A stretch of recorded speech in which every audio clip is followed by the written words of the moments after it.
Stories That Matter.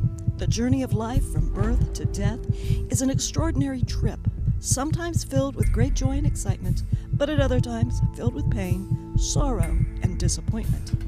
Stories That Matter shares both extremes with you. Sometimes our stories will make you feel very happy, but the journey of life is not all happiness. Other times, the journey of life will make you feel sad, for all of us have experienced both extremes. Stories That Matter will begin right after the break with a story that will touch your heart in the journey of life. Welcome to Stories That Matter. I'm your host, Doug Thompson. Today my special guest is Melonie Brown. And Melonie, we just finished one huge weekend. We did You that. guys came in from Branson and you put on a show at Emmanuel Church in Abilene. Right? And it was fantastic. Thank you. And then after you drove all the way in from Branson, then you turned around and had to get up early in the morning because we left at about 5:30 and went to the prison Spiritual Life Center at Ellsworth. Fantastic, that was wasn't so it? wonderful. Yep. I have to tell you, that's my favorite of the weekend. Yeah, it almost always is for when an entertainer comes back and they get the chance to go out there, and not all of them do. Right. But to get to go in there, and they leave and they say, wow, that was so fantastic. And we're going to talk about that here in just a minute. And then you wrapped it up at Westview Community Church at Manhattan. Wonderful. And you did so as a fundraiser. The third one, Westview, was a fundraiser for Homestead Ministries, Right. which is a program that helps young girls get out of sex trafficking and prostitution. Fantastic program. Really good people. I know you guys enjoyed it, and the crowd enjoyed you guys. Now, if we back up the one at the prison, of course, that is for offenders. And Ellsworth has about 1,100 people that are confined, and Right. about 220, 215 or so were there, and that's the ones that choose to come to the Spiritual Life Center. And of course, Emmanuel Church holds about 600, and there was a good crowd there. It wasn't full house, but that's all right. There's a lot of activities going on. And that was a fundraiser for Mission Trip to Kenya. And that was awesome. And so tell me about your ministry. Tell me about why and how it is that you and your friends can possibly sing like you do. Well, it comes from our heart. It's the joy of the Lord that comes out of our heart. But at that same time, it's through testimonies, through experiences, things that we've gone through. And about 5 years ago, I decided to be obedient to the Lord. And we started doing a gifting show for foster families. Now, this show is held every Christmas, and it's free to the families, it's free for the moms, the dads. It's a way of saying thank you. You know, Doug, too few people say thank you anymore. And it's our way as a community to say thank you to moms, thank you to dads, thank you to their biological children for housing children they don't know. Part of this, I say, is kind of like bringing a new baby home. Doug, I'm sure you and your wife would want to bring a new baby home right now and take care of it.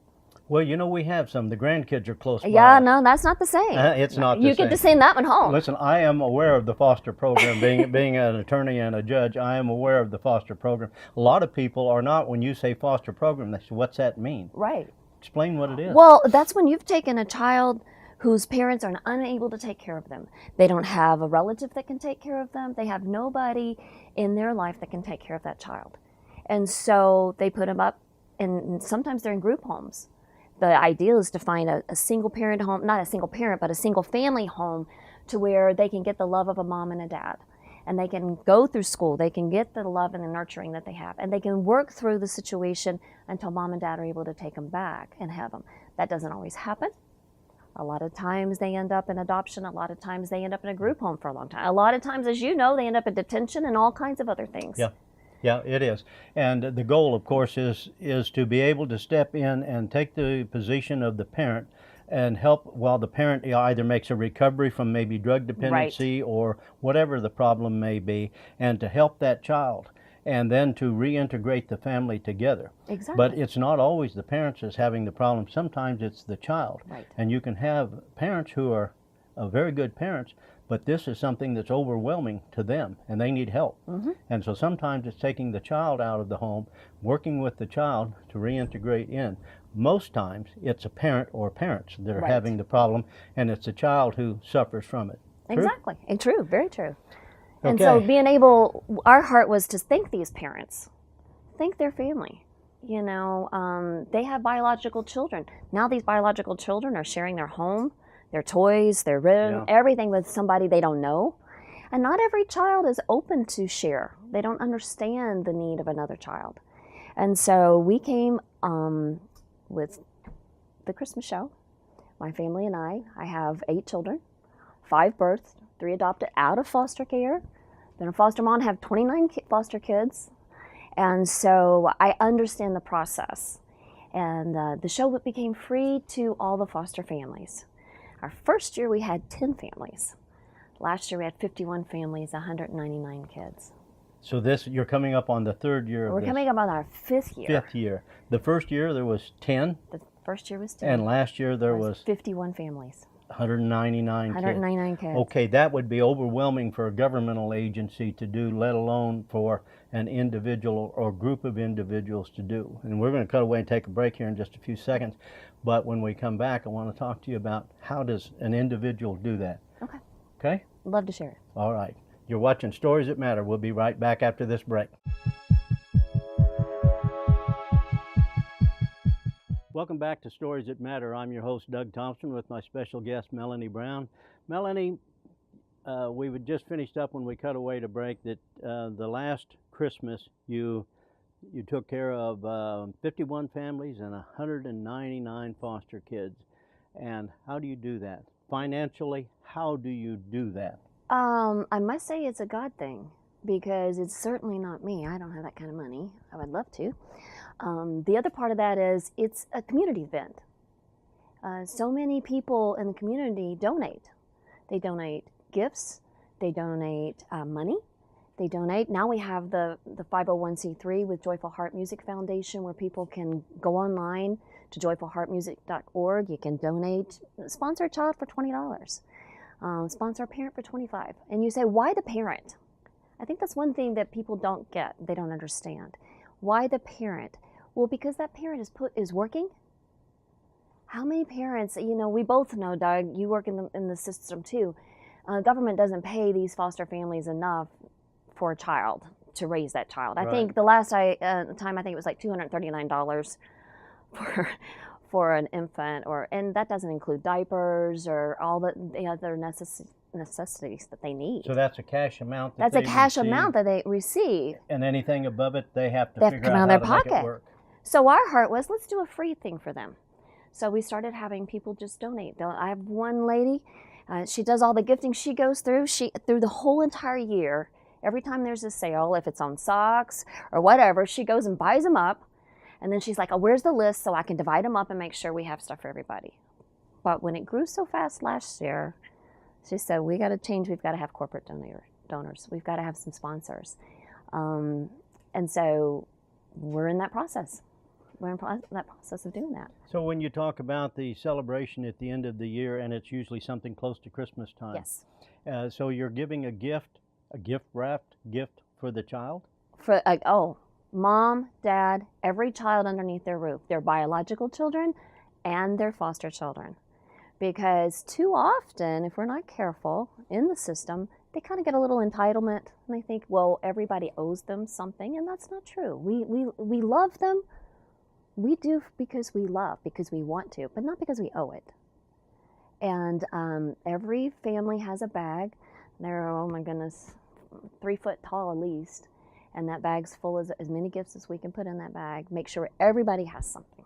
Last year, the one that you hosted, where did you host that at? Well, last year, the last 2 years, and this year, we'll be at the Bald Numbers Theater. Oh, how cool. Brandon and Megan Mabe have been wonderful to encourage this. Not only that, we already have a date. It'll be December 9th, 3 o'clock on Sunday afternoon. Now, this is open to the public.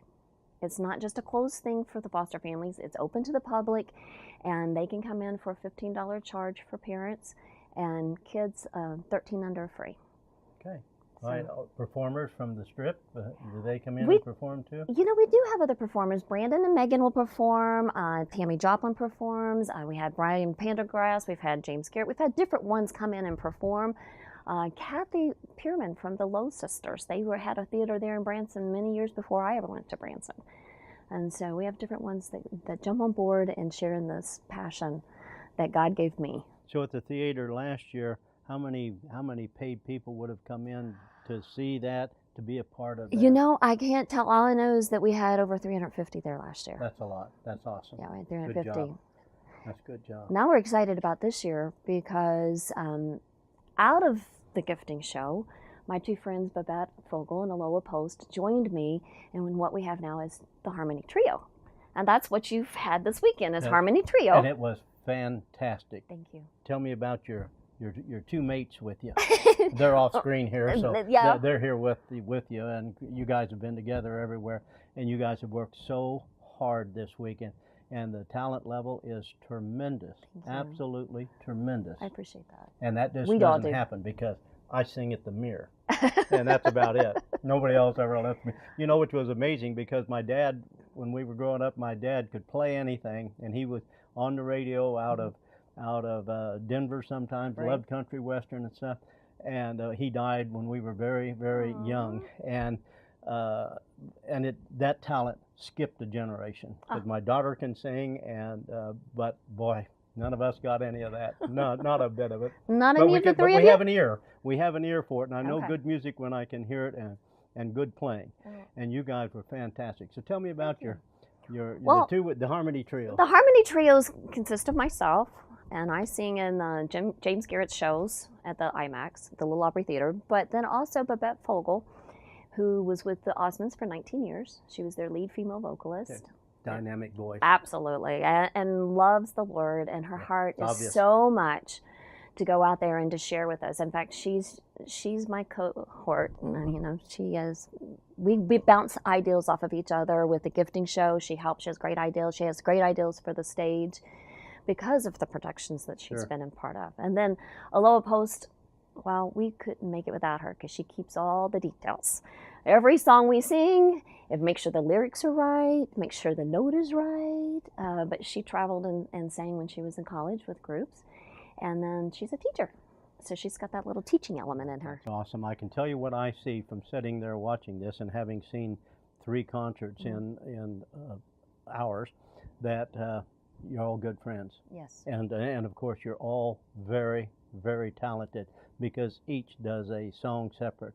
And each shares a message about one of the ways or 2 or 3 of the ways the Lord's worked in their lives. Right. And all of you are committed because there's other things you guys could do that would pay money if the bottom line was, we want money. Right. We just want money. Right. There's other things that you could do when you have a talent level like that.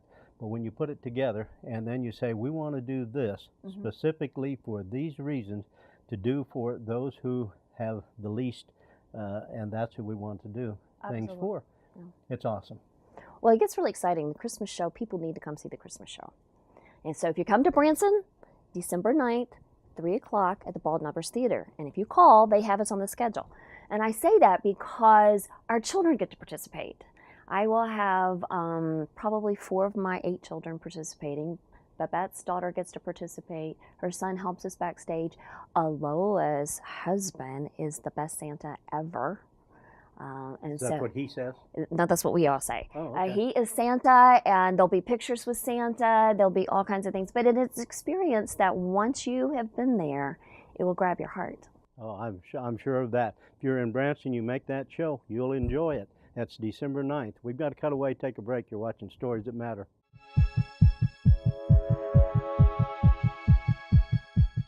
Welcome back to Stories That Matter. I'm your host, Doug Thompson, with my special guest, Melonie Brown from Branson.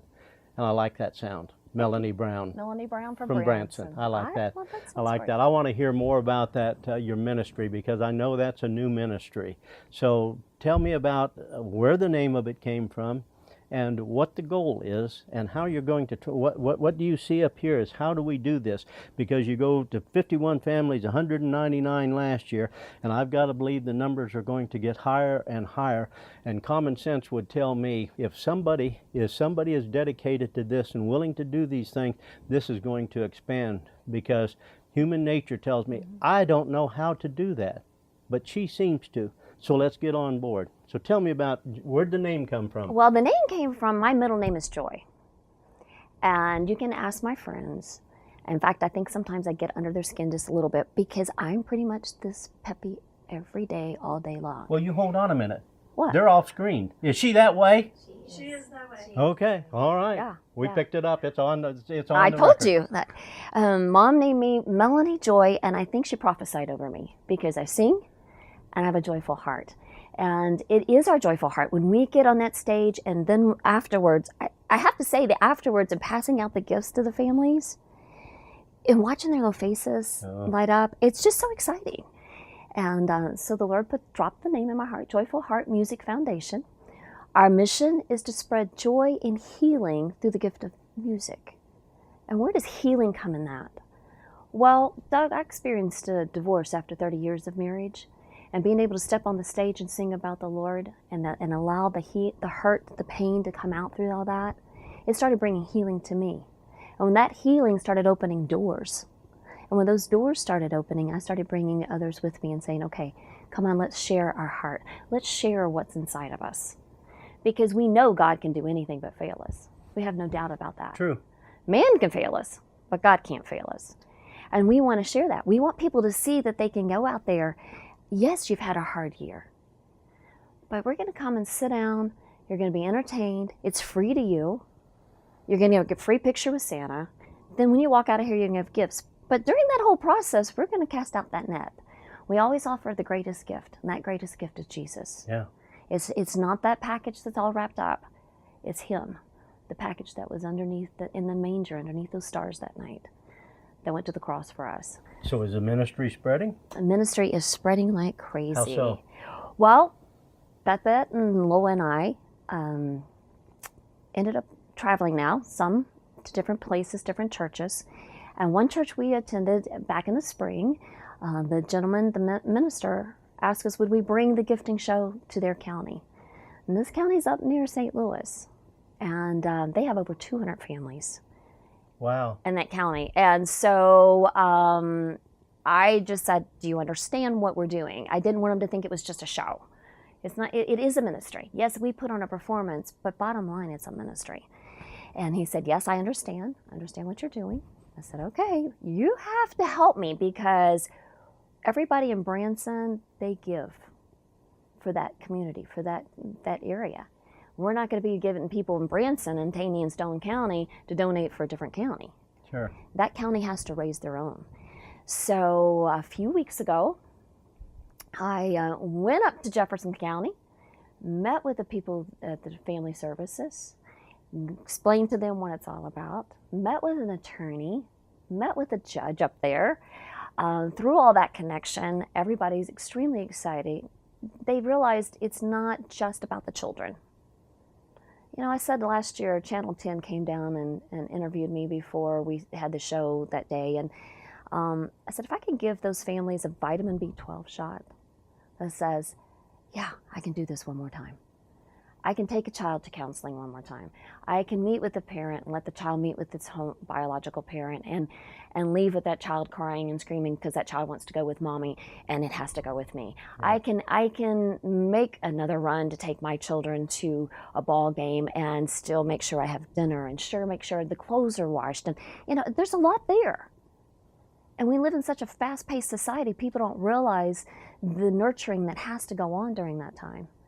And so I get really excited to reach out. Now the Lord's opening doors, and we will be doing a second gifting show in Jefferson County. The place is to be determined because we're looking to see how many is going to register with us. I have over 20 families, so I have 10% of that county, but we still have about 6 weeks left for them to register with us. And it'll be on December the 16th. A week later at 2 o'clock in the afternoon. Okay. So that we can have enough time to perform and still get our families back to Branson.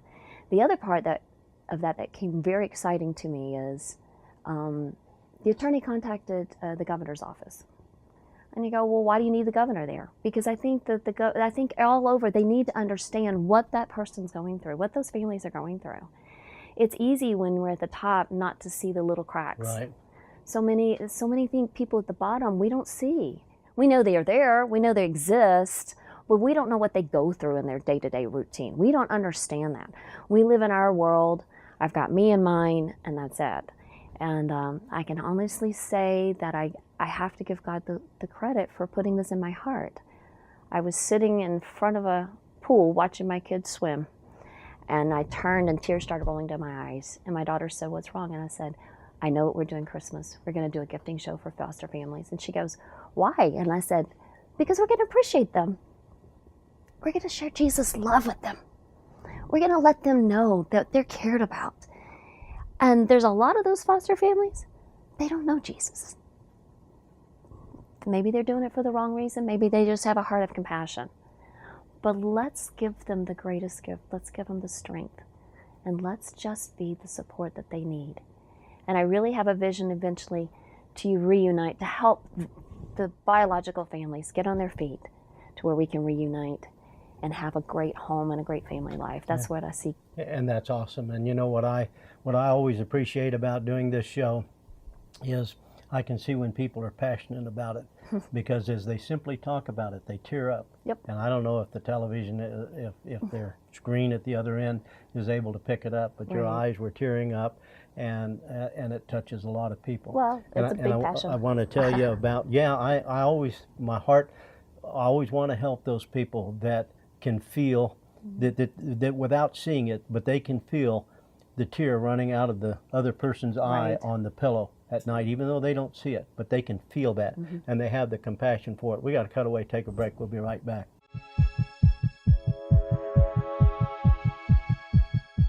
Welcome back to Stories That Matter. I'm your host, Doug Thompson. I'm visiting with Melonie Brown from Branson, and her and her friends just did something really special over the weekend, did some concert. I want to tell you about what you helped fund over the weekend. The one at Emmanuel is they send missionaries off to Kenya. The last group that went to Kenya, they came back and they brought pictures back of Trash Mountain. Have you ever heard of it? No, I have not. Trash Mountain is about, it's huge. It's huge. And they, years ago, the king brought out and said, "I want this riffraff out of my country." So anybody that didn't have jobs, that had mental issues, anything, moved them out. 180,000 people, and they lived around Trash Mountain because the only way they survived is as the trash was dumped, they would go dig through it to get enough food to survive. And there's a whole story that we did about that. But that's part of the funding that you did, and most people can figure out on the sex trafficking how you're helping with that funding for that one. Right. Now we got to cut away. We're going to take our final break, and when we come back, your friends are going to be on screen with you, right? Right. All right.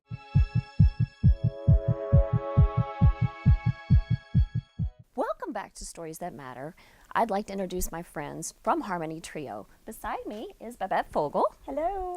And next to her is Aloha Post. Hi. We want to give you just a little sample of Harmony Trio. And if you would like to have us come to your church, we'd be glad to come. Just contact us through joyfulheartmusic.org. You ready? We're ready. He leadeth me, oh blessed thought, oh words with heavenly comfort fraught. Whate'er I do, where'er I be, still 'tis God's hand that leadeth me.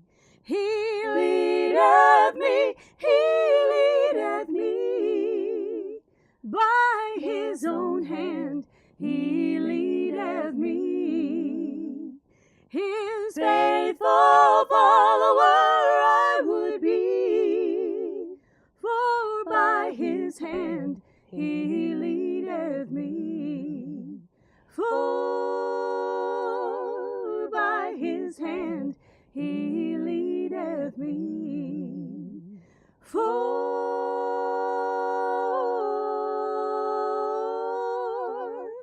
by His hand He leadeth me.